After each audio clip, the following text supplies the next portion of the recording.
guess I'll just start off with how did we go about the project. They've handed out some handouts there. I didn't have enough for everyone, I apologise. This started off in 2009, late 2009, when a colleague and I, Letitia, who's the third person there, we were both lecturer Bs. We were both working, just started at Griffith University, and we thought we should be doing some research. We were both interested in international students, and I'd worked previously with international students, and Letitia worked in China and had looked after Indigenous students in South Australia. And we saw that there was a real need to research further the experiences of our international students, because we could see their frustrations, and also the staff in the nursing department on the Gold Coast campus of Griffith University. So from there on, we looked at how we could research these areas. Go on. So that's an overview. So Gold Coast campus is one of 3 campuses. We have the largest student intake. We have 1,000 nursing students currently on our campus, and the others probably are about 600 and 500. That's Logan and Nathan. International students are enrolled in, at the time of the project, were enrolled in our undergraduate course and our postgraduate courses. The undergraduate course, they came in 2 ways. For, within the beginning in first year or coming in at second year, they would come in with a diploma of nursing, and then they would come here to upgrade their level of qualification. And what we found during the research was that their experiences were quite different. What was important about these students was that they came from a variety of areas, not one place in particular. Though most of our postgraduate students did come from the Arab states. The requirements that someone else mentioned earlier was that the IELTS score of 7, and that the cost that this, I guess that's really important to understand, is the cost to students of coming and studying in Australia is very high, and that often supports the study of the domestic students. So that there is a need for them to be successful, and oftentimes there hasn't been great support for them, though institution-wise there was some supports.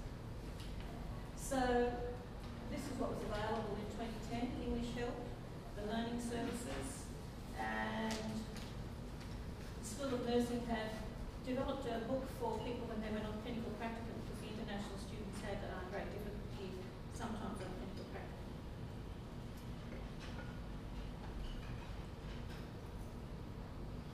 So that's just mentioning where I started before, saying how the project arose. How we developed further was that being lecturers, we sought advice from our senior people who were our learning and teaching groups in the health group, and they suggested that our research involve, that we use participatory action research, which was good because it would allow us for further publications, not just on our outcomes of the research with the students, but on the impact on the staff as well. So we started off that way, and our first meeting was really meeting with all the staff to find out what interests they had. We surveyed them to see who would participate in it, and then we started off doing interviews with both international students and our staff.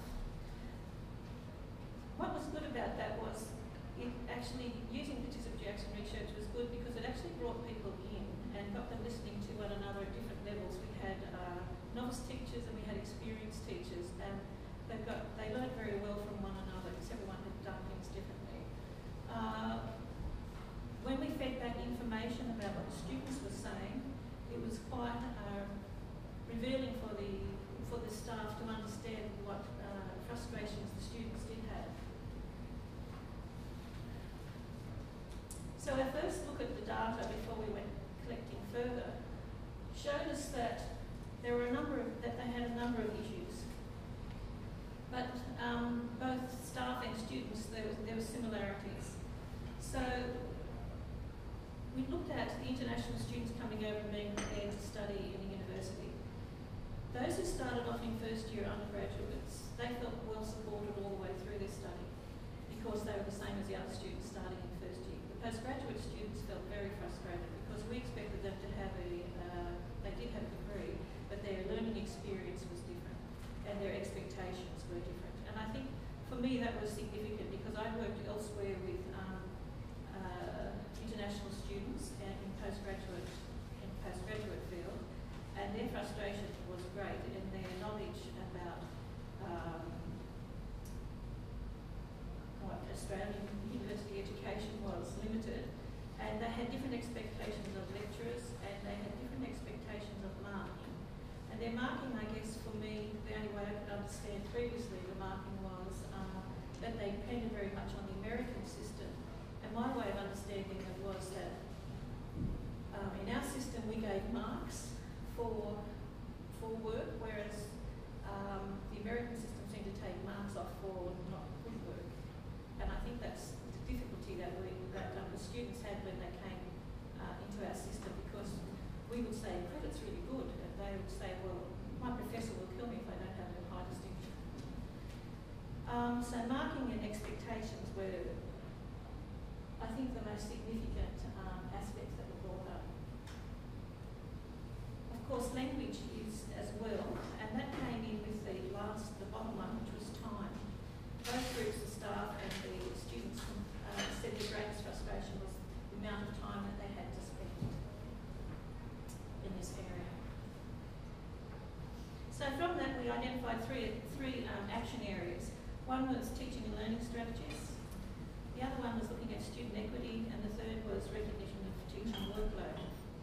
So the one that we focused on was the teaching and learning strategies. And that's probably where we went into in our next part of the cycle, where we discussed with students and with staff what strategies they thought that were most effective.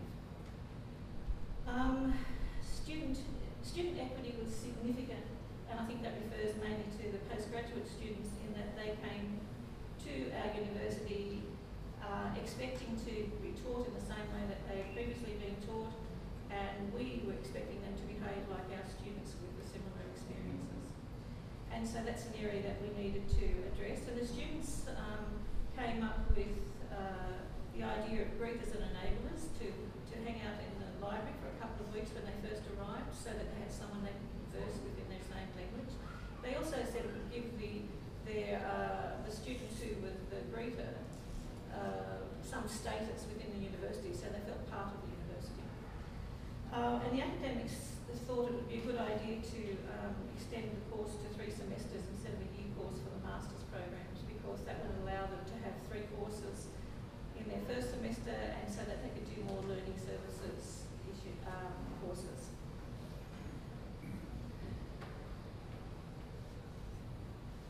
So we went on to the second part of the cycle where we collected more data from staff and students, and we came up with the key themes.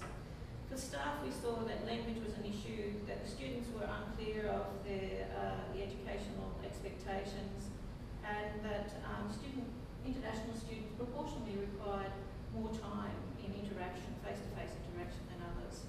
And the feeling was that they didn't perform as adult learners. The students said that language was a definite barrier and they needed extra time to think in English. That when they had to go on clinical placement, it made them realise that they had to understand English, whereas before they would skim along a bit to think that they could get through the course, but once they went on to clinical placement, they realised that they needed to be able to talk to people. Significantly, losing language in times of stress. I think this was probably one of the most important ones, in that in times of stress meant if you asked them a question in class, then they wouldn't answer because they said they couldn't concentrate and they were very embarrassed that they'd come up with the wrong answer.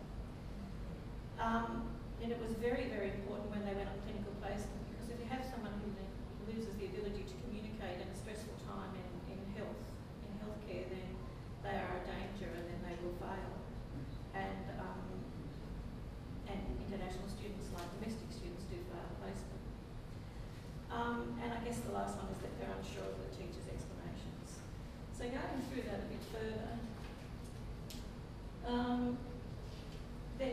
quotes from the students about language. They're quite unique. They're clearly saying that the language it's not just that it's English, it's that it's Australian. The language is a barrier to mixing with others was really quite significant because we thought there might have been some racism amongst our students. And we thought that was why the students tended to mix with their own, like international students mix together and the domestic students. But what they said was that no, that that the domestic students speak to them and with them, and particularly when they're in placement, they see themselves as a unit. But that they were embarrassed of saying the wrong things or using the wrong words, and so they didn't participate in discussions with students. Time to think in English. This was a bit of a mind blower for staff really, because the students were telling us it took them, once they were learning the language, that it took them 6 to 12 months to actually start thinking in English.